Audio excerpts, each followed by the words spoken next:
still motoring, but Danielle's chilling over there under sail now because we have all our head sail out.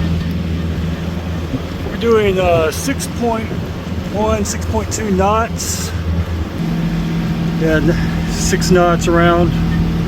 So what do you think of this, babe? I still don't know anything about sails. I don't know. I don't know how to do it. Still a little scary on the ICW to do it because there's so many motor boats.